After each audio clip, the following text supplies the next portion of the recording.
Good morning students. बेटा, जैसा कि आप लोगों को पता है कि आप लोगों के अर्धवार्षिक परीक्षा में हाफ ईयरली एग्ज़ाम में सिर्फ चैप्टर 7 तक आएगा और आपके चैप्टर 7 कंप्लीट हो गए हैं। अब आपका जो सिलेबस में बचता है वो बचता है शब्द रूप, धातु रूप और गिनती। ठीक है, और आप सभी ने पार्ट 7 सभी ने कंप्लीट कर लिए होंगे अपनी उत्तर पुस्तिका में, और आपका काम बिल्कुल साफ होना चाहिए, स्पष्ट होना चाहिए और काम ना सही तरीके से होना चाहिए बिल्कुल। ठीक है, तो आज हम शब्द रूप पढ़ेंगे। शब्द रूप, शब्द रूपाणी आक्रांता पुल्लिंग शब्द है। तो आपको आज मैं शब्द रूप पढ़ना बताऊंगी और आपको जिस तरह से मैं शब्द रूप पढ़ूंगी उसी तरह से आपको शब्द रूप याद भी करने हैं, क्योंकि ये आपकी परीक्षा में आएंगे। तो जैसा कि मैंने आप लोगों को पहले ही बताया है कि संस्कृत में कितने लिंग होते हैं? 3, पुल्लिंग, स्त्रीलिंग और नपुंसकलिंग।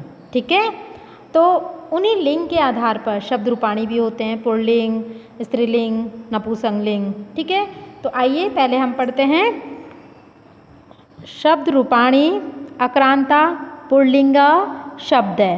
पुल्लिंग में हम बालक के शब्द पढ़ेंगे सबसे पहले। ठीक है, विभक्ति एकवचनम, द्विवचनम, बहुवचनम।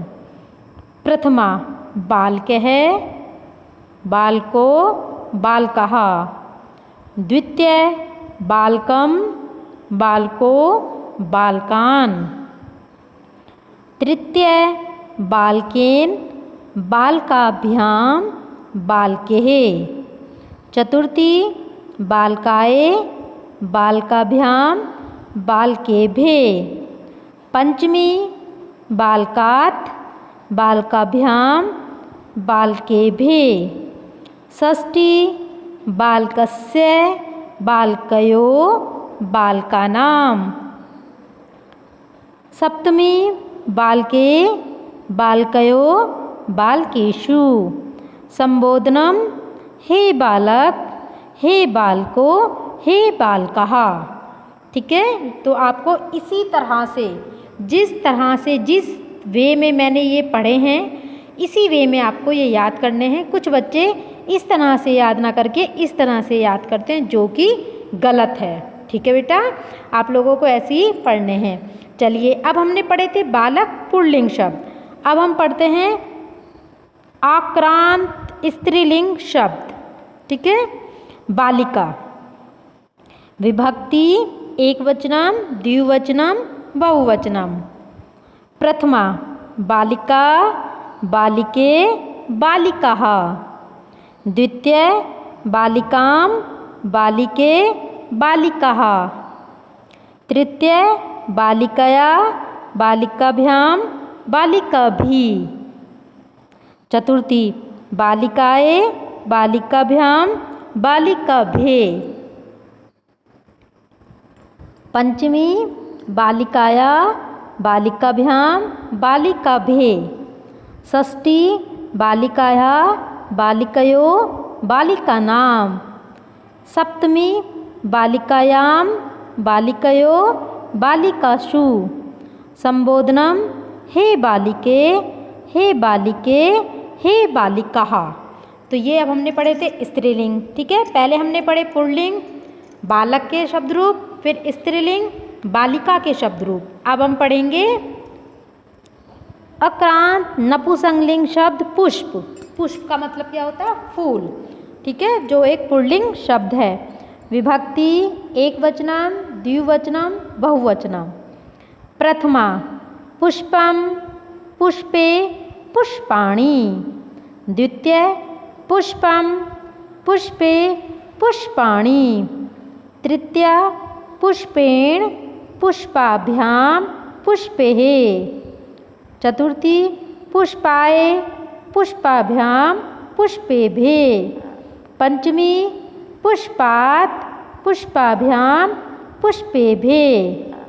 षष्ठी पुष्पस्य, पुष्पयो, पुष्पाणां। सप्तमी पुष्पे, पुष्पयो, पुष्पेषु। संबोधनम हे पुष्प, हे पुष्पे हे पुष्पाणि।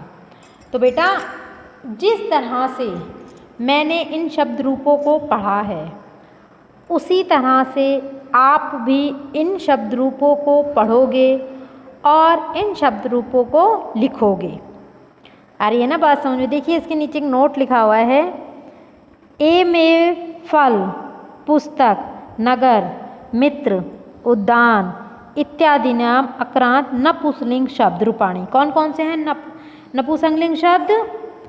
फल, पुस्तक, नगर, मित्र, उद्यान इत्यादि, ये सब क्या हैं? ये नपुंसकलिंग शब्द हैं। और लता, रमा, माला, कलिका ये सब क्या हैं? स्त्रीलिंग शब्द हैं। ठीक है, ये सब क्या हैं? ये स्त्रीलिंग शब्द हैं। और इसी तरह से नृप, देव, राम, पितामह, पंडित ये सब क्या हैं? ये पुल्लिंग शब्द हैं। तो जैसा मैंने आपको पहले ही बताया कि आपको ये बातों का ये बेटा आप लोगों ने स्त्रीलिंग, पुल्लिंग शब्द ये सब आपने हिंदी में भी पढ़े हैं, लेकिन हिंदी में आपने नपुंसकलिंग शब्द नहीं पढ़े हैं। बाकी आपने स्त्रीलिंग, पुल्लिंग शब्द अपनी हिंदी में भी पढ़े हैं। तो उसी तरह से संस्कृत में भी स्त्रीलिंग, पुल्लिंग और नपुंसकलिंग शब्द होते हैं। ठीक है, तो आप लोगों को बहुत ध्यान से, और एक बात आप ध्यान रखिएगा कि जब परीक्षा होंगी तो परीक्षा में आवश्यक नहीं है कि मैं आपको सारा लिखने के लिए दूं। ठीक है, हो सकता है मैं आपको बीच में से कोई विभक्ति लिखने के लिए देती हूँ, लेकिन आपको फॉर्मेट पूरा सही तरीके से लिखना है जिस तरीके से किताब में लिखा हुआ है। और आपको अपनी उत्तर पुस्तिका में भी यह कार्य करना है।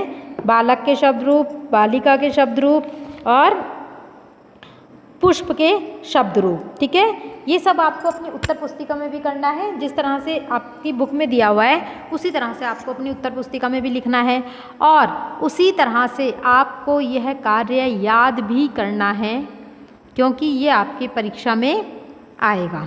ठीक है, तो आपको बहुत ध्यान से इन्हें पढ़ना है और बहुत ध्यान से इन्हें याद करना है। ठीक है, आशा है आप लोगों को ये समझ में आ गया होगा।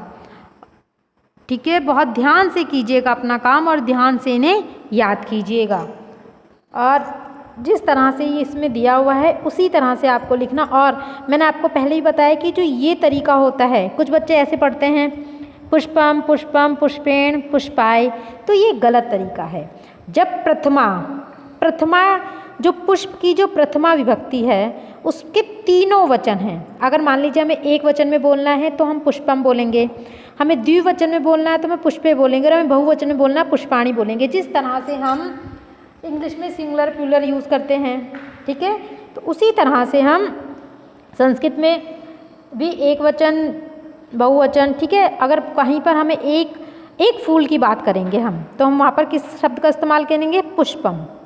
अगर हमें 2 फूलों के लिए कहनी है तो हम वहाँ पे पुष्पे, और अगर हमें बहुत सारे फूलों की बात करनी है तो वहाँ पे हम पुष्पाणि। ये प्रथमा विभक्ति में है। ठीक है, तो ये हम विभक्ति, तो इसलिए आप लोग बहुत ध्यान से इन्हें पढ़िएगा और बहुत ध्यान से इन्हें याद कीजिएगा। और यह कार्य आपको अपनी उत्तर पुस्तिका में भी करना है। कार्य बिल्कुल साफ, स्वच्छ और स्पष्ट होना चाहिए, और कार्य सही तरीके से होना चाहिए। आशा है आप लोगों ने अपना पिछला कार्य पूरा कर लिया होगा।